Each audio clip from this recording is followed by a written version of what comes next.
Hey guys, I'm making this video for Cephas and Tonk. This is our greenhouse. I know, Tonk, that you have seen pictures of the greenhouse before, but there's a lot of construction going on here, a lot of new ideas. We're trying to implement those ideas, but you know, things come at a certain rate, and it depends on money and labor and all that good stuff. I got the saw set up in here where I've been. Some of it's for the greenhouse, most of it's been for my porch.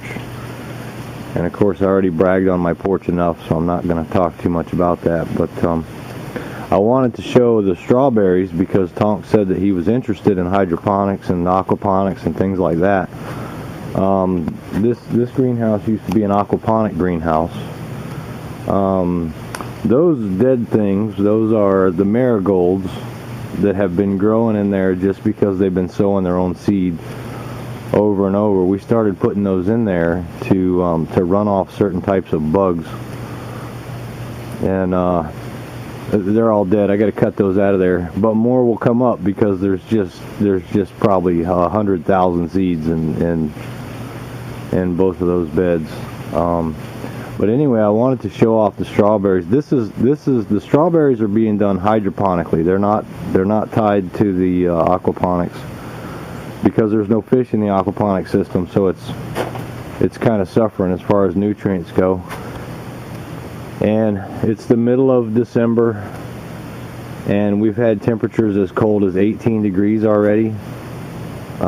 We had almost a week of low 20s, and as you can see, we got lots of fruit coming on, and it didn't stop the plants from wanting to produce. There's a bunch of strawberries coming on there. There's some red ones back there, and I don't know if you can see all those unripe strawberries, but there's a lot of them there. I count 6, and I haven't even moved any branches or whatever. But these are either vinyl or PVC pieces of gutter, and they're filled with gravel, the same gravel that's in the hydroponic system, just 3/4 inch gravel that you would get from the nearest concrete place or whatever. There's several green ones, and we got lots of strawberries in here. Several green ones there, and there's a little ripe one back there.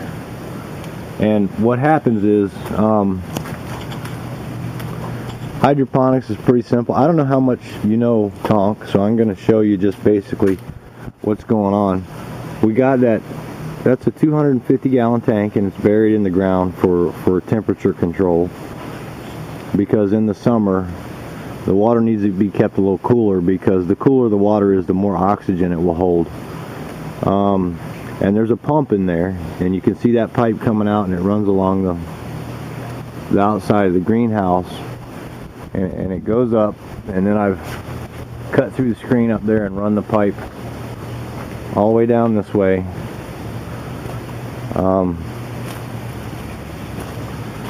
And then over here it shoots across that beam over to the wall, and it drops down, and it feeds that end of the troughs with the strawberries in it, and the water flows down underneath those rocks, and gravity feeds back into that tank. And it's just that simple. It just takes a pump and a tank and some type of setup to put the plants in there that you want in there. And these are 20-foot sections. You can see here's the coupling that joins sections, and they come in 10-foot sticks. And we have 2 sections joined to each other in each of these rows. And as you can see behind that, there's enough room for another one, and we're going to put another one in there. So there'll be 3 runs of strawberries here on this particular part of the platform. Later on, I think I'm going to put, when we get rid of all this plastic for the winter, that's why that's there. It doesn't stay there year long. It's just to keep a little bit of heat in. And I got this light here that when it's real cold, we run the light at night. It's a 120 volt light, and the plastic kind of traps the heat in from that light. And apparently it's working pretty good because there's a whole bunch of fruit out here. We hope to put another shelf a little higher up and try and really take advantage of this rack. And I had thought about on the bottom maybe putting a rack and growing something like hostas, full shade plants that won't mind this whole setup up here blocking its sunlight. But that's all in the future. I don't have material for that, and of course I'm still hurting. I don't think that I'm going to be up for that anytime soon. But that's the deal. This right here, that 4-inch pipe that's secured to the wall, that's a drainage pipe for the things that we're going to do on this wall. And you can see when my stepdad visited, he helped me out by building this rack. We wanted to build a rack like this so that we could essentially take these plywood strips, which are 11 inches wide, and we want to put 2-inch lips all the way around it, line it with plastic, and put pots with gravel in it, and have plants in that, in those being fed by a drip system. We're going to run another pipe off the pump pipe there, and bring it down. And also up top there's going to be a trough, and it's going to have cucumbers in it, and the cucumbers will hang down. And I know the next question is, won't they fall off when they get ripe? But no, they don't fall off. The cucumber vines are pretty good about that. The cucumbers stay on there, and you can just come and harvest them off as you see them. Somewhere I got some pictures from years back of a similar setup, and the hydroponics was just so good for the cucumbers. I had so many perfect looking cucumbers. You can see that trough there it's just kind of sitting there. It's got a bunch of dirt and stuff in it. But that's 16 foot long. I built that 13 years ago. And also the one on the ground there. These two are just kind of sitting there. I built those 13 years ago. And what I did is every 2 foot or so, I don't remember the exact spacing, but I would take a small pot and I would germinate a cucumber in it and place it in there. And then the cucumbers, I had the troughs elevated, similar to the way these strawberries are elevated. And I just draped them over one side so that they were all coming off the same side, and they just grew like that. They just draped over. And I could go and I could harvest the cucumbers as they came on. And off 2 troughs, 16 foot long like that, I harvested over 100 pounds of cucumbers every 2 weeks. So that's 50 pounds of cucumbers a week I grew just in those 2 troughs. And the amount of nutrient solution that flows through them is really kind of negligible. It's not like you're wasting all these resources to get that much food. And it was great. But things changed. The greenhouse, first it was in Dad's backyard over here. When I first learned about hydroponics, when I was sick with cancer, I started studying that. I don't know if you can see Dad's backyard through the wire and stuff, but anyway, the first system that I made was with those troughs, and the reservoir wasn't a fancy tank. It was a 55-gallon food grade barrel, and that's what I did the hydroponics with. And I had the troughs sitting up on sawhorses, but everything worked well. That's where I was getting all those cucumbers. And then there was another greenhouse. It's been torn down. It was kind of, I'm pretty sure you can't see it, but anyway, my trailer's over there. A trailer that I own. In between there and here, there was another greenhouse, and I moved all the troughs to there, and it did equally well there. But then we had to tear that one down because it wasn't built it wasn't built as well as it should be, and things started to sag, and so we got rid of it. And of course now we have this one. It's 30 foot by 40 foot, and I built this thing nearly completely by myself. There's some of it I didn't do, like these 2x4s in between the 2x6s up on the roof. I didn't do that. And also the 2x6s, I came to a standstill because I couldn't set these 2x6s all by myself because they're 16 foot long and they go up to a peak here. And I built this like this with these rails in the center and a 6 foot aisle. I built that so that I could lay those 2x6s on top of that thing and secure them, but it still proved to be a lot harder than I thought. And what happened is, some of my brothers came down from Michigan, Dave and Jim, and they helped me set those 2x6s. And those are the only two instances that I really had any help out here. So in general, I built this by myself. Now, don't get me wrong. What I just said there about my brothers coming down from Michigan, they helped me because, like I say, I was at a dead standstill. I just could not set these long 2x6s properly by myself. And so the fact that the greenhouse is even here and operating and standing strong, and kind of sturdy and all that, and got a good roof on it, I owe that to them. So I don't want to make it seem like I came out here and just mastered this whole thing with my, extreme construction prowess, because that's not really the way it went. But anyway, this is the state of the aquaponics system, and it's not good because there are no fish in the tank. Actually, I think there's one fish, one bluegill in the center tank, and he's so damn fast I couldn't net him out of there, so I just left him in there because he was, with the mosquitoes and the bugs and stuff that land in there, apparently he's got enough food to survive because he's still there. And I think there's also another fish in this end tank, or there's a fish in one of the end tanks. I don't remember which one it was, but last time I checked on them, they were doing really well, so I just left them in there. The pump's still running, so they have aerated water. The bugs go in there, so they have food. So there you go. There's a couple of random onions that I planted, and those are cataweesas. They're also called Egyptian walking onions, and they set their bulbs on the top. It's kind of neat to see. If you look up Egyptian walking onion on the internet, you'll see what I'm talking about, because this is not, they set those bulbs in late summer. So, and of course it's winter now and there are no bulbs, but those green things sticking up right there, those are cataweesas. And I'll kind of show you why they call them Egyptian walking onions.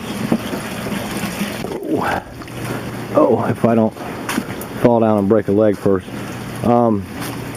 These stems right here, these dead stems, those were the flower stems, and the bulbs were on top. And what they do is that they get to a point to where they fall over, and if they're on the dirt, they start to root like that. And that's why they call them Egyptian walking onions, because they keep they propagate in that manner. And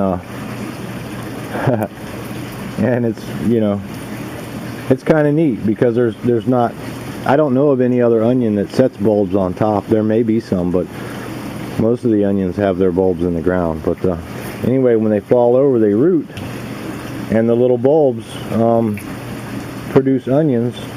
There are 3 coming up here. This camera is not very good, but maybe you can see in the rocks there the tiny little bulbs that the green shoots are coming out of. And I think these things are neat, and I also think there might be an opportunity to sell some in the future. And I have some in my yard, and I'm thinking about maybe trying to propagate these with a renewed vigor, and possibly sell some for a little extra cash. I don't know how that'll work out, but we'll see. And let's see, let's go back over here. Won't be much longer here, huh? Yeah. the state of the aquaponics, what I want to do is, we made this deep water culture bed over here, and this is the only one that doesn't have gravel in it. And the idea was to have a floating raft system. Well, we didn't like that because, number one, the floating raft material that we were using, it degrades, and when it degrades, it turns into some kind of like fiberglass powder type stuff, and it's just not, it's not anything I really want over the water in the system. It's really, it seems like it's going to be some kind of pollutant to me. And I have never seen any information on that, but I don't care. It's some industrial product that's turning to dust, and the dust gets in the water, I'm sure. So we're doing away with that.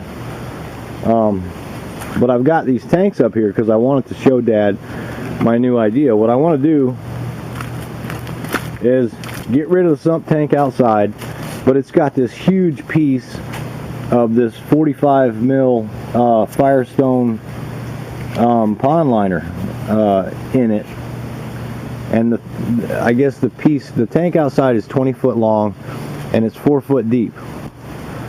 So there's that's a lot of pond liner. It actually, if you laid it out flat, it would be let's see, 4, 4, and 4. It's going to be 12, and then a foot on the outside. It's going to be about 14 foot wide, and it's going to be 28 foot long. So what I wanted to do, because we're going to do away with that sump tank out there, because it's really, we didn't think things through. Well, we couldn't think things through, but we didn't think things through. And essentially what I want to do is I want to take this and I want to salvage what I can of it, and I want to make it, it's about 12 inches deep now. What I want to do is make it 24 or more inches deep, take the drain out, put it right on the ground, and use that for the sump tank, but also a fish tank also. And we won't have as many fish, because what I want to do is I want to incorporate worm composting into that. And that's why I got these cut tanks up here. What I want to do is fill this full of compost. And of course we live, you know, basically in the woods. There's plenty of wood and leaves, and also the compost that would come from your house, leftover dinner and cardboard, and the worms eat all that stuff. And what I had thought sounded like a really good idea to me was I would just pop a lot of holes in here, put the compost in there, and get the worms going, because I have 6 containers of worms, and each container that they're in is 40 gallons. So I got quite a few worms in my garage over there. I don't know if you can see that or not, but that's my garage. I have 6 containers full of worms. I already know the ins and outs of composting with worms, and I was thinking we could have this here, and all 3 of these would be compost bins with the worms in it, and there would be a lot of holes in the bottom, and from time to time I would come and water these, and the water would drip down through the worm castings that the worms have already left in their composting process. You know, basically they eat and shit. That's the composting process. Well, when the water flows down through that, it'll be like a worm casting tea, and then it will go into the water here, and it will add to the nutrients, and that way it won't have to be like fish intensive. We can just have, you know, maybe like 20 fish as opposed to 250. And that's what I want to do here. And I know that you didn't ask for all that information, but I was just telling you in case you were curious. But anyway, that's the basics. I wanted to show you the strawberries over there, because you had talked about being interested. So that's why you got this video. And I'm going to go ahead and head out for now, and we'll talk to you guys later. Bye-bye.